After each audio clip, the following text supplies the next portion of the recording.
Hello mga kahayay. Magpa-vlog tayo ngayon. Dito ngayon ang asawa ko. Nanonood na naman siya ng K-drama. Ay, hindi. So actually, ang episode or ang purpose natin dito ay ibibideo ko sa inyo kung gaano kami walang gasolina. I mean, walang gas. Kung gaano kami kahirap. So, lately kasi nagiging ulam namin, puro prito, gawa ng air fryer.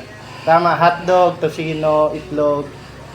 So, ngayon, dahil wala kaming gas, wala kaming pambili pa. I mean, meron naman, pero may mas importante kaming paglalaanan. Sakto lang kasi. So, ngayon, ang ginawa ko, magluluto ako ng tokot baboy. Pero papakita ko sa inyo kung paano. So, ayun mga kahayay. So, dito, nagluto ng tokwa. Yan.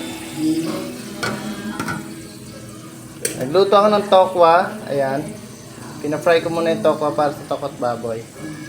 So, etong red, ibig sabihin, cooking, tapos warm. Tapos na, pero wina-warm lang niya. Pinapanatili niya yung warm. So, pag nag-warm na siya, pinutin niyo lang ulit para mag-cook. Yan. Continuous na ulit siya. Yan. Tapos sa air fryer naman, yung baboy natin. Okay? Ito yung air fryer. Yan. Kung makikita nyo, yung baboy, meron na siyang suka, paminta, sibuyas, bawang, laurel, tsaka yung baboy. Ayan. Asin, meron na rin yan. Yan. So, i-fry lang siya, air fryer natin. Yan, okay? So, antayin natin siya maluto. Papakita ko sa inyo yung finished product after maluto ng mga to. Okay? So, mga kahayahay, so ayan na po. Luto na. Ayan. Pag-aloyin ko na siya, no? So, pag-aloyin na natin.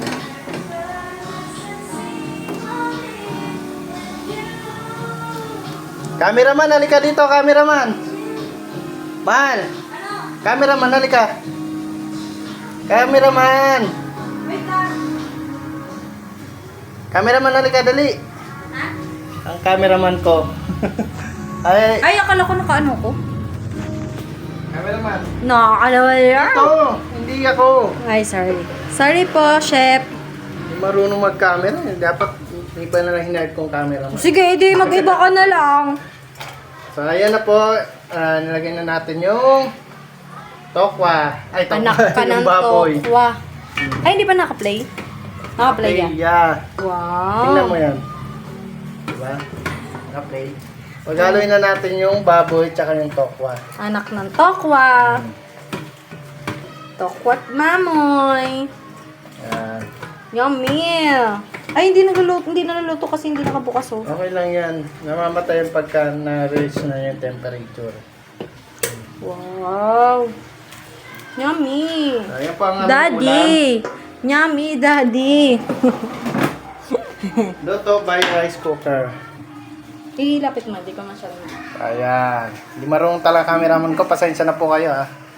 So ito na ang ating finished product. Finished product.